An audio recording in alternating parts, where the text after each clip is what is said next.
Entonces yo me pregunté, y creo que uno siempre se pregunta, ¿no?, qué es lo importante, qué sería lo conveniente a poder conversar en esta instancia, y le di hartas vueltas y decidí entrar por el tema desde una perspectiva quizás más psicológica, podríamos decir, ¿no?, tratando de identificar algunos conceptos relevantes que a veces como, por decirlo, los normalizamos desde el derecho o se instalan como un deber ser. O sea, mi intención es quizás tratar de mirarle un poco más a fondo en la relación que pasa entre los sujetos, ¿no? Cómo estas temáticas se instalan desde una perspectiva relacional y sobre todo en una perspectiva que tiene que ver con lo que pasa en la escuela, ¿no?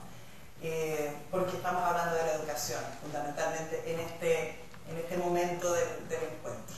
Entonces, los conceptos de independencia, dependencia e interdependencia que son súper relevantes para los temas que ustedes han estado viendo, cuestiones que tienen que ver con el profesor inclusivo, ¿no? Cuáles son las características que tendría que tener un profesor inclusivo, sea donde quiera que esté ejerza, ¿no?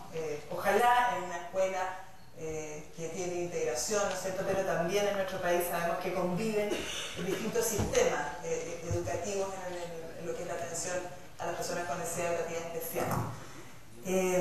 Y finalmente dejar un espacio para el diálogo. Yo hago dos preguntitas al final y ahí les cuento. La idea es que ojalá podamos compartir con los que estamos al lado, de los dos o los tres con los que estamos compartiendo, esas dos preguntitas que son abiertas en relación a la presentación, para que después podamos generar un diálogo más profundo, una conversación en relación a preguntas o inquietudes, pero pensando que estamos en un contexto social, ¿no?, que valora el que las decisiones se tomen en forma autónoma. O sea, el ser independiente hoy día podría ser entendido de alguna manera como un valor o como una característica que se valora en los sistemas de la sociedad, ¿no?, y que supone cuestiones como la autosuficiencia, ¿no es cierto?, en términos de la capacidad de autosustentarse, de poder tomar decisiones de aspectos que tienen que ver con lo físico, lo emocional, con el propio desplazamiento, etc.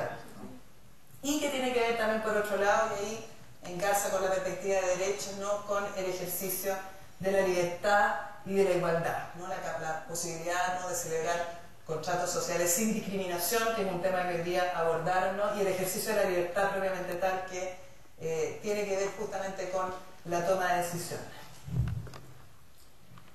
Ahora, uno puede pensar, ¿no?, que la independencia, el ser independiente, ¿no?, es de alguna manera como un paso en la evolución de un ser humano.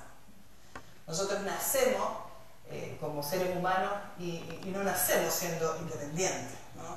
Nacemos siendo muy dependientes, y de hecho la Convención de los Derechos del Niño justamente apunta a eso cuando reconoce, ¿no?, que los niños son sujetos especiales de derechos, ¿no?, porque hay una condición de vulnerabilidad en la infancia sobre todo, ¿no? O sea, dependemos de que la mamá nos cuide, dependemos que nos den el alimento, porque si no nos morimos, ¿no? La guaguita se muere si no tiene el apoyo, ¿no?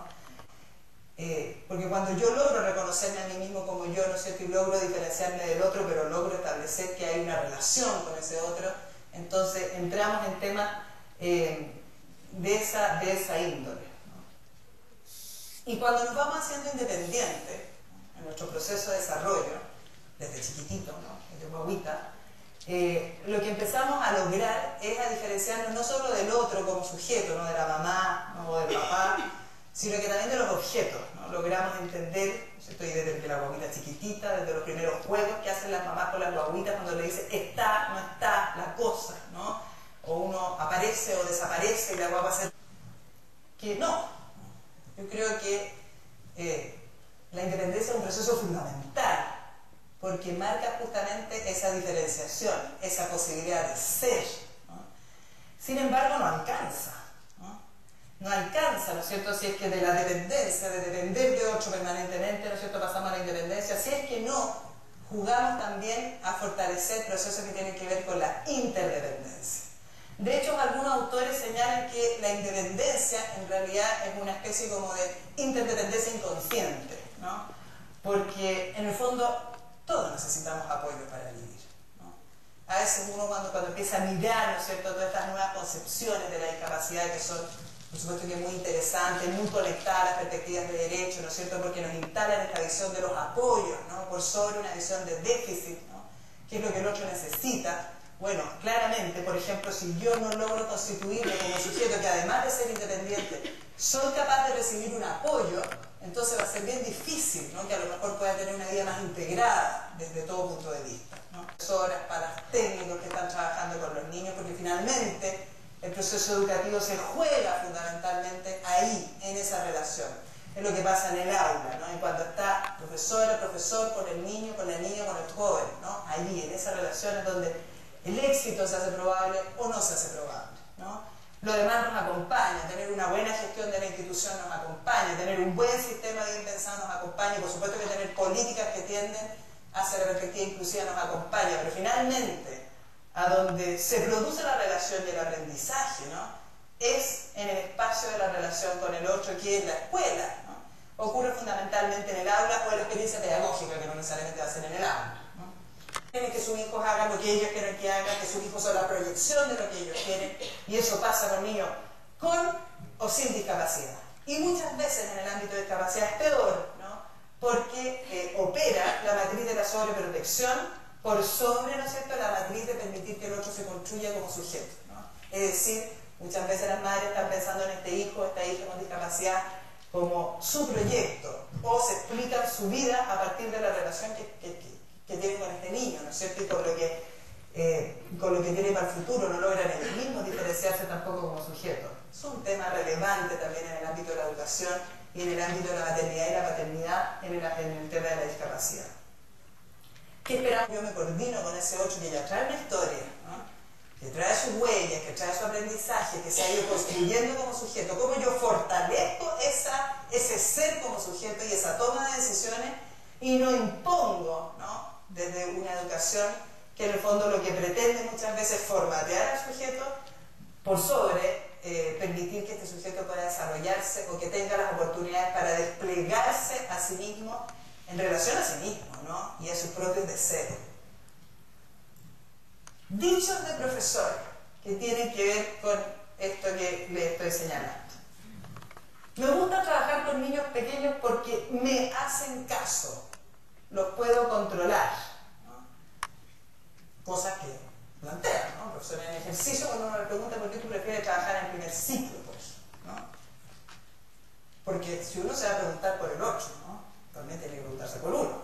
En este asunto de la inclusión hay un tema que es muy particular, muy intra, ¿no?, que tiene que ver con mis propias representaciones, ¿no?, sobre lo que yo hago como docente en este caso, ¿no?, y cuál es mi relación que establezco, o la relación que establezco con los niños con los que tengo que trabajar.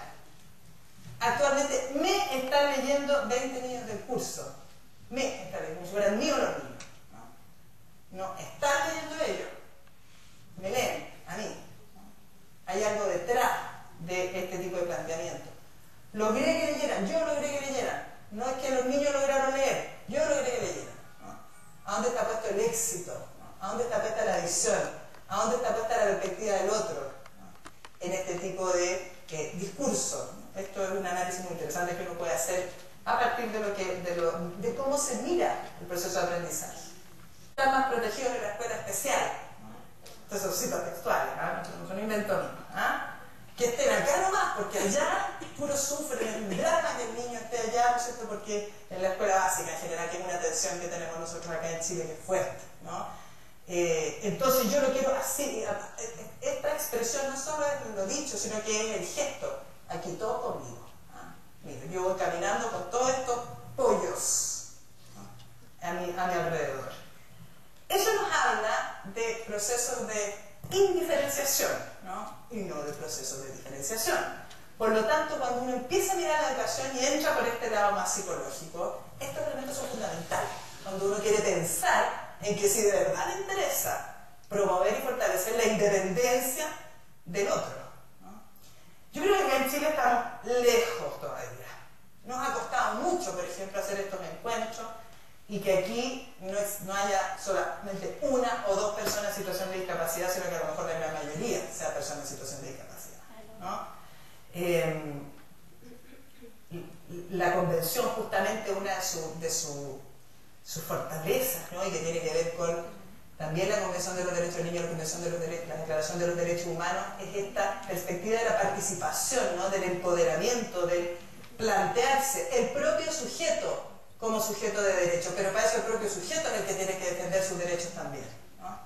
Eso todavía está lejos, ¿no? Acá en Chile en realidad funciona más desde las organizaciones, a veces, ¿no? De los padres, profesionales y qué sé yo, y quizás en los últimos años ha ido generándose un espacio más abierto.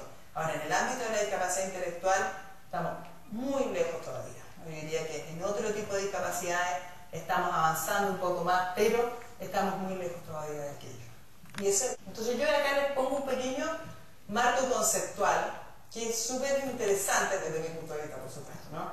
Y que es de un autor que es Todorov, ¿ya? Que es un antropólogo que escribe harto sobre el tema de la interculturalidad. Él plantea estas tres dimensiones para analizar la relación entre los indígenas y los conquistadores, ¿no?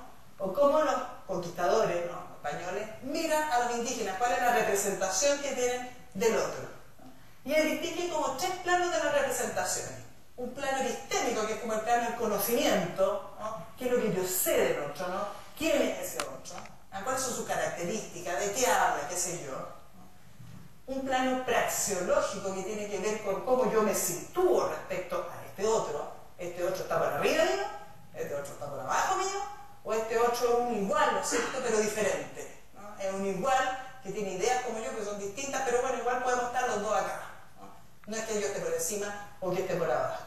Y un plano axiológico que tiene que ver con esta representación moral del otro, que en el plano de la discapacidad es muy interesante mirar, ¿no? Porque muchas veces en el sentido común, ¿no? Es como la representación social respecto al otro, o es que la persona con discapacidad es como un angelito, ¿cierto? Que está instalado como en un plano medio espiritual, como un regalo de la divinidad, ¿no?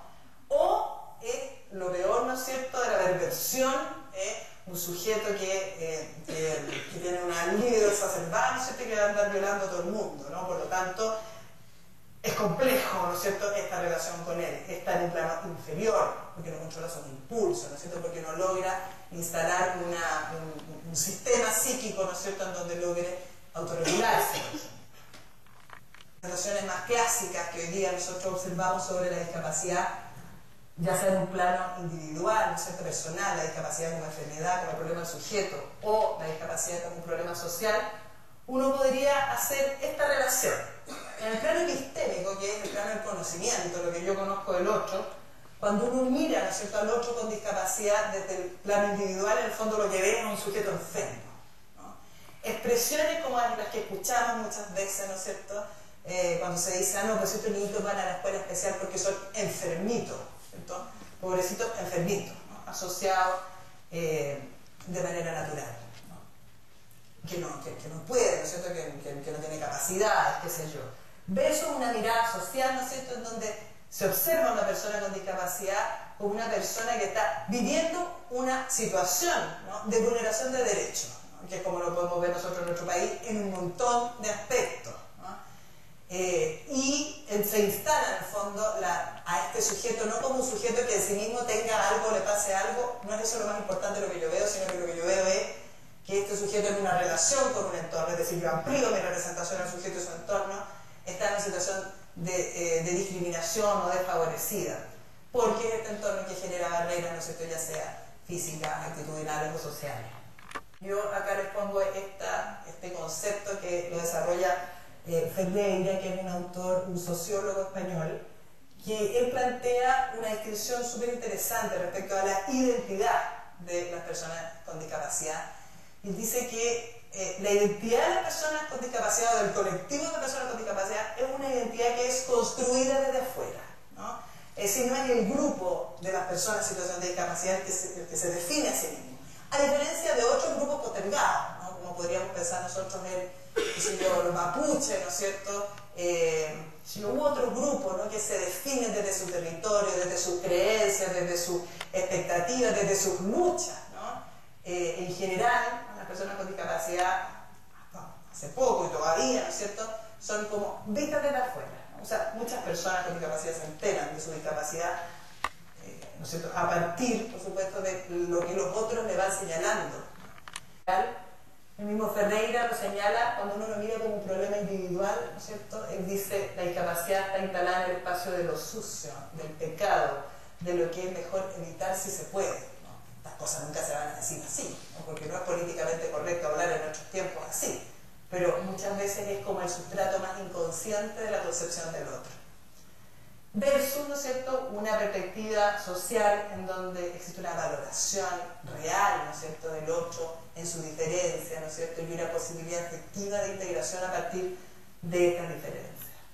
Capacidad, el tema de la sexualidad, y plantea esto, ¿no?, que dice que se evidencia en la sociedad una matriz cultural de sobreprotección respecto al sujeto con discapacidad, la que se ha transformado en una herramienta para evitar el sufrimiento, ¿no? O sea, me ha tocado escucharlo a veces con mamás y papás, ¿no?, de chiquillos que ya, no sé, ya están grandes, ¿no?, las cosas han ido cambiando rápidamente en los últimos años, pero mucho se daba, y no sé, ahora no tengo tanto contacto con papás de chiquillos más jóvenes, sino que de niños más chicos, pero como esto que mejor ni hablar de esto del tema de la discapacidad ni de la discriminación. O sea, el niño va a la escuela especial, pero ni hablemos de que tiene síndrome de Down, o sea, con él, ¿no?, como que el sujeto no pudiera hablar de sí mismo.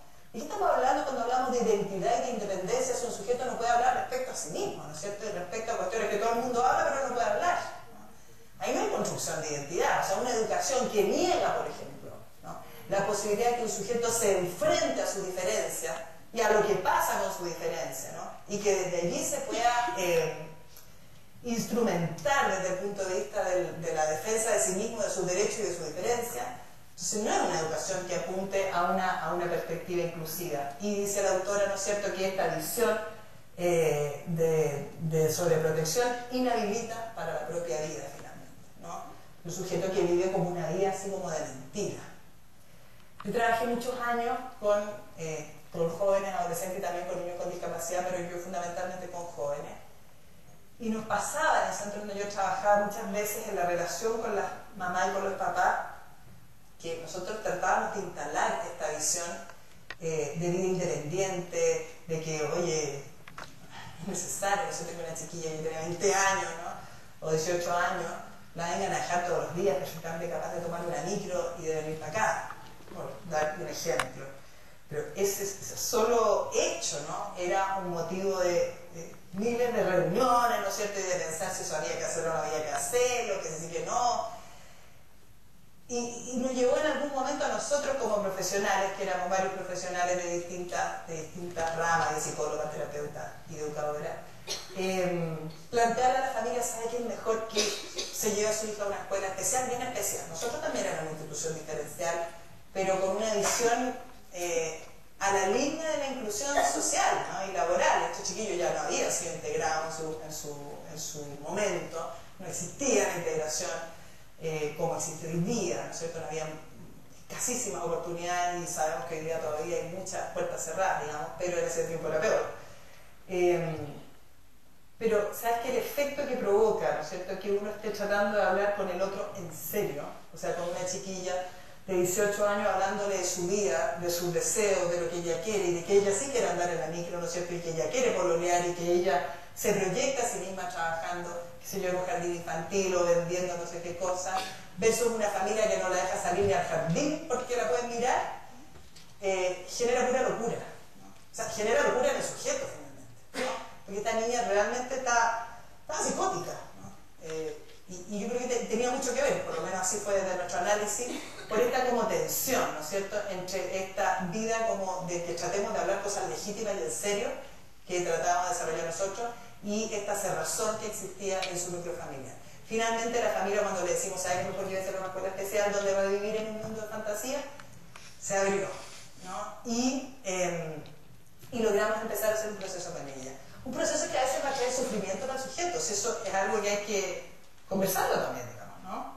Sí, no es fácil, digamos. Ahora, todos sufrimos, ¿no? O sea, todos somos felices a rato, sufrimos a rato, ¿no? La vida es una serie de complejidades, ¿no? Y desde una visión inclusiva uno tiene que pensar que eso no tiene por qué ser diferente para una persona en situación de discapacidad, ¿no? Que orienta su acción hacia la conciencia de la independencia y de la interdependencia. Y aquí habla un docente inclusivo, no porque trabaje en una escuela básica o en un jardín regular, ¿no es cierto?, sino un docente que se plantea desde una visión inclusiva en términos generales, ¿no?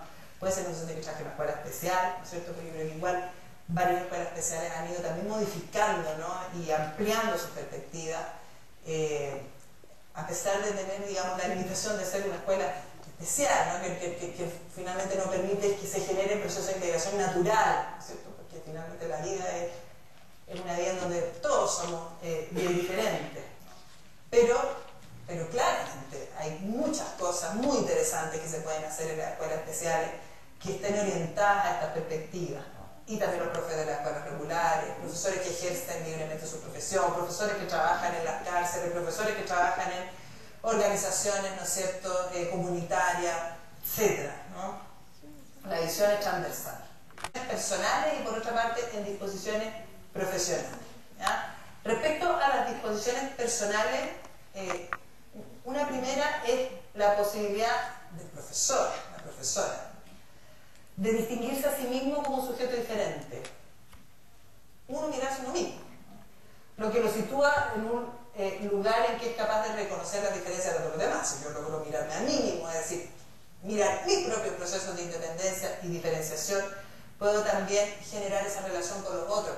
Los niños con los que trabajan, a trabajar colaborativamente. Que no es vayan y trabajen en grupo, sino que como instalar un dispositivo de formación. Entonces, miren, trabajan en grupo, con una pauta. Dentro del grupo uno observa, y no observa cualquier cosa, y el que observa está calladito todo el rato, solo observando y tomando nota. Si se miran cuando hablan, si son capaces de increparse cuando hablan, si son capaces de tener opiniones distintas, si son capaces de revisar todos juntos el trabajo final, una serie como indicadores, ¿no? Después, un rato, ¿no es cierto?, el grupo analiza cómo le fue y después el observador da su opinión. Ha sido súper interesante, dice, porque grupos que no se podían ver, ¿no?, han comenzado a conocerse, personas a conocerse, cuestiones que pasan antes en nuestro país en general, en los cursos, ¿no es cierto?, tanto en el colegio como en la vida universitaria. Este tipo de cuestiones hay que trabajarla, porque es como lo que nos pasa con el otro, no tiene ni un sentido pensar en que queremos ser docentes inclusivos o profesionales inclusivos, abogados inclusivos, psicólogos inclusivos, si en realidad en la relación con el otro lado, ¿no es cierto?, no tenemos ni una posibilidad ni una capacidad, ¿no es cierto?, de escuchar, de pensar, de movilizar nuestros propios pensamientos respecto a lo que los otros nos plantean. El profesor puede reconocer en su historia de aprendizaje las condiciones que le han permitido a él mismo aprender, ¿no? Esto de la escuela especial o la escuela regular, la integración o no la integración. Mi idea es que estamos en un momento de mucha polarización, ¿no?, en que no nos estamos pudiendo escuchar de repente. Entonces no estamos pudiendo construir, ¿no? La cuestión se instala así como en lógica cerrada, ¿no? Y a lo mejor esta cosa tiene que ir siendo como más flexible, ¿no es cierto?, más de a poco, tratar de entender, ¿no es cierto? Yo creo que de verdad, creo que la escuela especial, yo también he trabajado en la escuela especial, en los lugares más segregados que se pueden imaginar, se van a hacer cosas muy interesantes, ¿no? Y a lo mejor lo que pasa es que nos falta comunicar más, ¿no?, lo que hacemos, nos falta documentar más lo que hacemos, ¿no? Y empezar a abrir y a construir desde ahí, y entonces empezar de a poco todos a integrar qué es lo que se nos plantea y se nos viene con los desafíos de la convención hoy en día, por ejemplo. O sea, los desafíos de la convención en todo caso, a todos nos instalan en tener que reflexionar respecto a lo que estamos haciendo y si lo que estamos haciendo apunta para allá, ¿no? Si efectivamente creemos en la perspectiva de derecho, si esas decisiones que estamos tomando apuntan o no apuntan para allá. Pero eso supone plantarse en una posición reflexiva, si no es muy difícil, ¿no es cierto?, avanzar. ¿No es cierto?, que estas otras eran como personales, es decir, un sujeto flexible de cabeza, ¿no?, que no es talibán con la cosa, ¿no?, sino que logra parar un poco, logra darle una vuelta, logra decir en realidad a lo mejor tenés razón, o sea, es que en realidad no tengo idea si esto todavía no está mal, ¿no? Y habrá que pensarlo, tenemos que juntos tomar una decisión.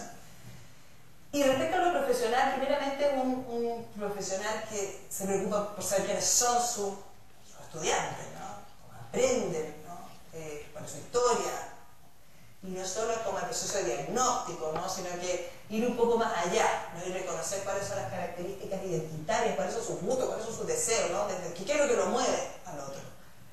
Se preocupa porque los niños y adolescentes sean conscientes de su identidad, lo que yo decía antes hace un rato, ¿no? Y de su diferencia. Son aspectos que hay que tratar y que hay que trabajar. A nosotros nos pasó, en el caso de un chico con síndrome de Down integrado en un colegio regular de pre-kinder, que cuando ya llegó al sexto básico, había una enorme crisis porque él no quería hacer nada distinto a los compañeros. Entonces era bien inteligente para darse cuenta que las pruebas que le estaban dando eran distintas a las que hacían los compañeros. Y se la pasaba a los profesores diciendo que no quería hacer pruebas distintas, que quería la misma que el compañero. Entonces, pero nadie había hablado con él, ¿no? De que él era parte de un proyecto de integración, ¿no? Que este colegio no era un colegio inclusivo, ¿no? Era un colegio para todos, era un colegio para algunos, ¿no es cierto?, los que tenían plata y los que pueden pagarlo, esa es la realidad, y que se había abierto a esta situación de que este chiquillo estuviera ahí por una cuestión familiar, por una cuestión, qué sé yo, religiosa, qué sé yo, pero le habían abierto un espacio y había sido una experiencia muy interesante. El chiquillo ahora ya está en tercero medio. Pero en el sexto básico hubo un momento de quiebre, y en donde apareció este tema, porque él tenía que ser parte activa de su propio proceso, él tenía que tomar la decisión, ¿no? De si seguíamos a ir acá, pero él tenía que tomarla, ¿no? Porque si seguía, no iba a ser para estar pintando barquitos todo el día, ¿no? Iba a ser para aprender, y para que pudiera aprender, tenía que ir a su propio ritmo, ¿no? Y no iba a poder estar viendo las mismas cosas que estaban en su compañero en ese momento. Fue un súper buen proceso, pues fue un trabajo que se instaló, ¿no es cierto? Se empezó a conversar, se empezó a dialogar y la cosa fue avanzando y hoy día yo encuentro un resultado bastante positivo. Yo creo que por ahí es donde nosotros tenemos que ir, y un docente inclusivo, un docente que además quiere ir para allá, para ese lado, para el tema de la independencia, que el sujeto se diferencie, que el sujeto tenga claro quién es, ¿no? Y que desde allí se construya a sí mismo, tiene que abrirse justamente a esta posibilidad. En evidencia las diferencias, que nos tratan de homologar o hacer como que las diferencias pasen piola, ¿no?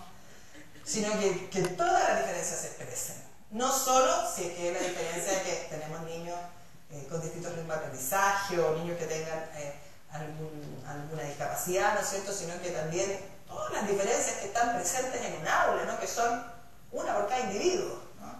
Pero hay diferencias más marcadas, hay diferencias culturales, hay diferencias étnicas, ¿no es cierto?, hay diferencias de nacionalidad que son fundamentales de tratar, de usarlas, ¿no?, de traer esa diversidad como una fuente de aprendizaje en vez de tratar de opacarla. A veces, por ejemplo, pasaba con un chiquillo ecuatoriano que llegó a estudiar a la universidad y que el pobre estaba traumado porque iba a estudiar pedagogía y parvularia, pero tienen que ser prácticas en básica y resulta que en Ecuador dividen de otra manera, ¿no? Tienen otro sistema para dividir, no podía entender cómo se dividía y multiplicaba acá en Chile, ¿no?